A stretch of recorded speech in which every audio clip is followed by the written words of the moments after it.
In today's episode of Tool Demos, we're going to take a deep dive into the cam timing on this Ford Duratec engine. This happens to be a 2-liter from an '07 Ford Focus, but they're all about the same, so you can do this on a 2.3 as well.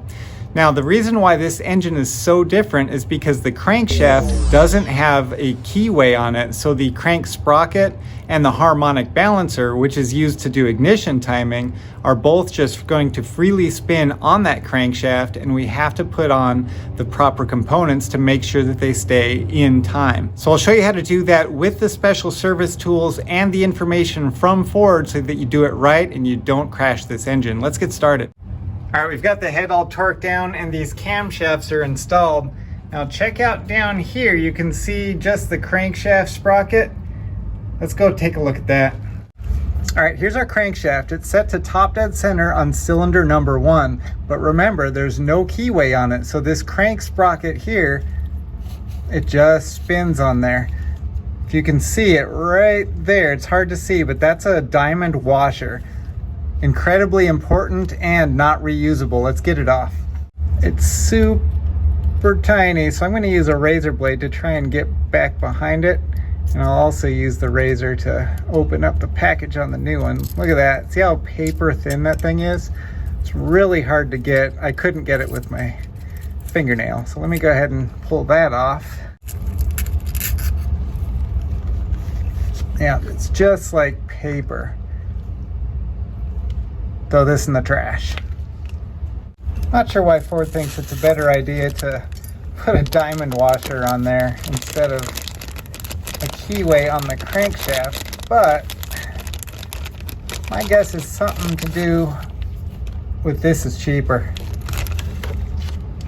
Now, other than it being cleaner, I don't see any difference between this washer and the one we took off. But it only cost a couple bucks, so I'm just gonna slide this right back on to the crankshaft.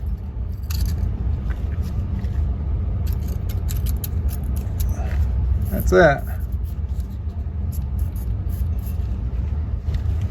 All right, let me go ahead and remove the bolts that I had just sitting here. That's the chain tensioner location. I just had the bolts there temporarily so I wouldn't forget them.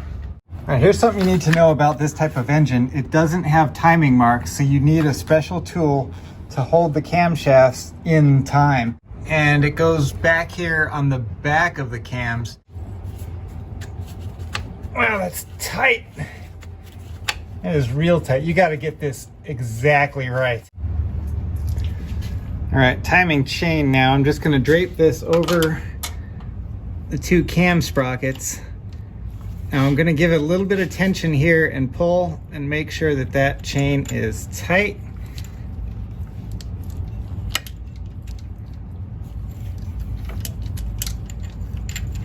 And it's not. See that? So let me go ahead and get a wrench. It's going to take a 23 millimeter. I'm going to go on the flats.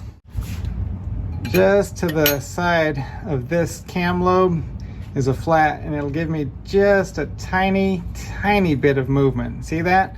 Now I've got the tool installed back here, but there's still a tiny little bit of movement. Now I'm going to go on the exhaust side here and give it a tiny little turn. Go this way.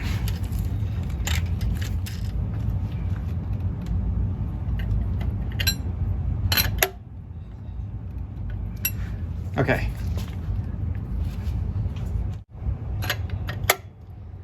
Let's have a look right down here at the gap. Not the store, but the gap between the cam and that tool. You see it just moves, not even a degree, but just that little bit of movement gets our chain tightened up. Back underneath now, I'm just gonna go ahead and put the chain onto the crank sprocket.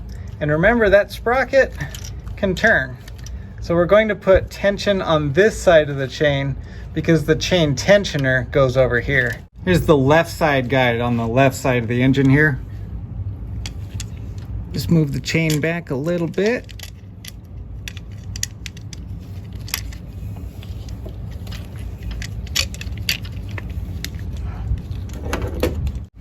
This is a 8mm bolt.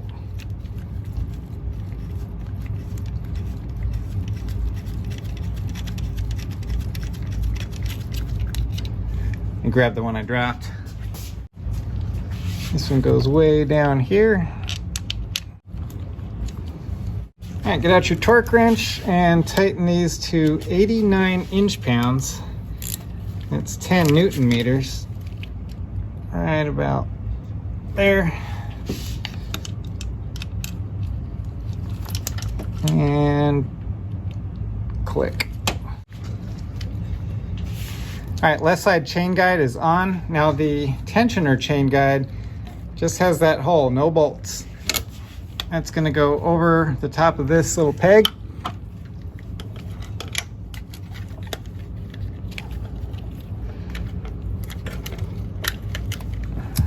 Just like that.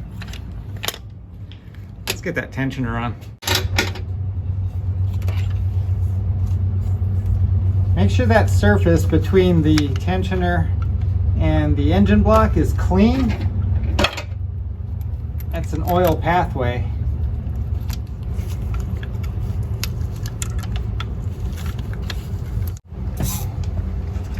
All right, tensioner bolts are 10 millimeter, but you're gonna go to the same 89 inch-pounds or 10 Newton meters. So the torque spec on these little guys here. Click.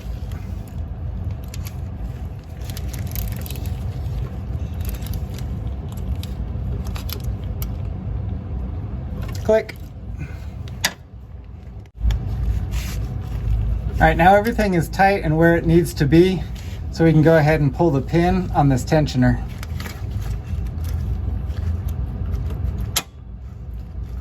And it pushed it out there, so now the chain is not moving. All right, I've got the front cover. Let's go ahead and take this seal out. I've got that seal puller. We're just gonna, there we go. So we're gonna leave this off for right now because we have to RTV this side. I'm getting pretty close here, so I'm gonna take these two top bolts and line them up with the holes they go into. And that's it right there. I can just start those threads just by hand here.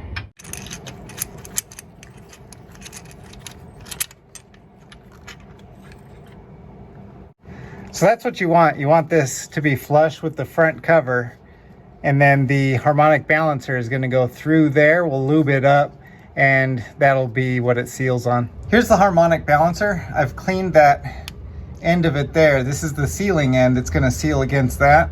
So let's go ahead and get some oil on the seal and on the balancer. I'm getting the crankshaft and this seal lubed up here. Then I'm gonna lube up the harmonic balancer. The orientation, you're gonna want this hole down pointing south, down. So it's gonna line up with this hole. I'll show you why in just a second. Let's go ahead and put this balancer on there. Should go in pretty easy. It's a brand new seal. These bolts are not reusable. They're torque to yield. So the old one went right in the trash. Now let's go over to this side of the engine. There is a plug. Let's pull this plug out. This is a 10 millimeter. So now I've got the special tool. Looks just like that plug except longer. We're gonna put it in there and just put it in hand tight. All right, with that tool installed now, it's gonna keep the engine from turning clockwise. It won't stop it from going counterclockwise, but now I've got something to put my bar against. You're gonna wanna use hand tools for all of this, at least in the beginning here, because you don't want anything to move out of place. Now this is a 21 millimeter socket. I'm just gonna do this by hand. We're not torquing anything down. We're just kind of pushing this pulley onto the crankshaft, and I'm holding it with my hand so it doesn't spin.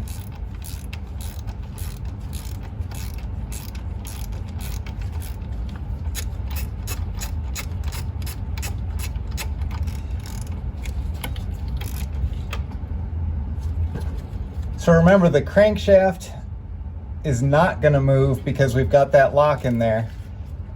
And now we have to make sure that this pulley is lined up. So let's get a bolt right here at the bottom. This is just a 6mm by 1.0 thread. It's going to go through the pulley and into the hole in the timing cover. Now there's just a wee bit of play there. That's okay. We'll kind of center it up. We can finish the hand tightening here. All right, that's all I want to do. Just do it by hand. And now it's kind of sticking, it's not moving, so let's go ahead and get the torque wrench. I'm going to be using this tool to hold that pulley and also the engine from turning. This is going to be where all the torque is going. You don't want to rely on this little 6mm bolt or the little pin that's on this side of the engine. That's just to line it up. This holds it against the torque. It's pretty tight conditions in here.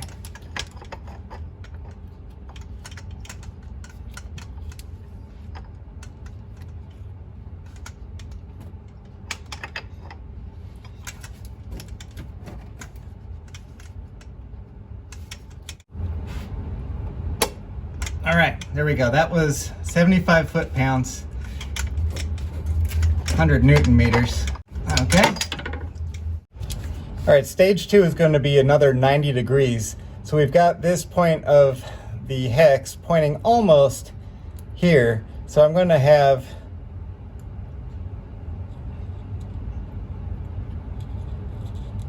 this line just like that. And then when this arrow points down to the bottom, we're done. Does that make any sense? I hope so, because that's the way I'm doing it. I'm not going to use a torque angle gauge or anything like that. I think this is good. I'm having a bit of a tough time with that ratchet because it's such a weird angle and I'm on the floor. I'm just kind of getting frustrated. I'm just going to use my impact. I've got a 21mm crank bolt socket on there. I think this has got enough snot to push that another 90 degrees. Let's go.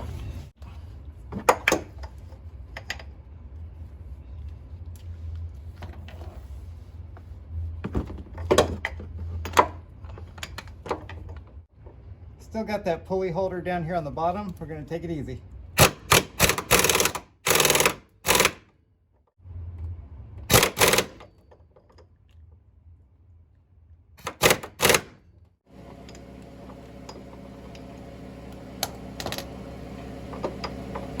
All right, I don't know how many foot-pounds that was, but we're gonna call that tight. Let's get that bolt off of there.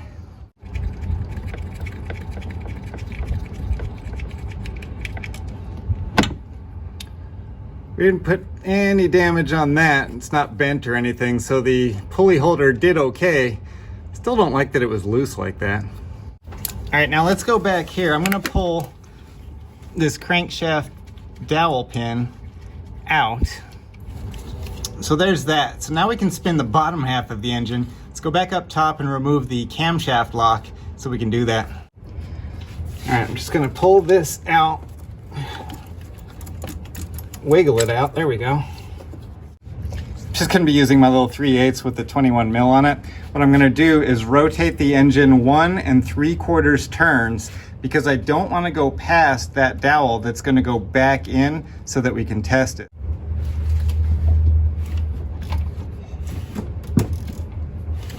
I'm taking it slow. If I feel anything hit, I'm stopping. Okay, that's 1 turn.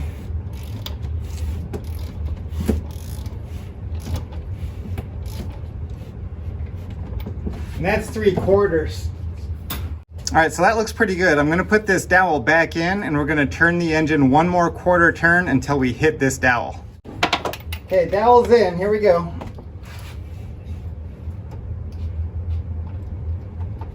That's it. All right, folks, next I'm gonna put the 6mm bolt back. Oh, wow, look at that. It just threads right in. I didn't have to wiggle it or anything. What this tells me is that the balancer did not slip on its way around. It's on there good and tight. Okay, last test, we gotta look at the camshafts to see if we can get the camshaft tool back in there.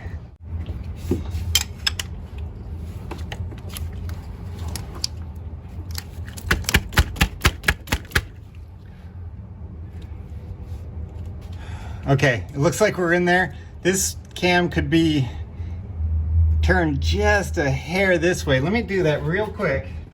23 millimeter on the flats here. I'm just gonna give it a little bit of a nudge. That was it. That's all I did. Boom. So now we got the cam back in the exact position that we need it. Crank also in the right position.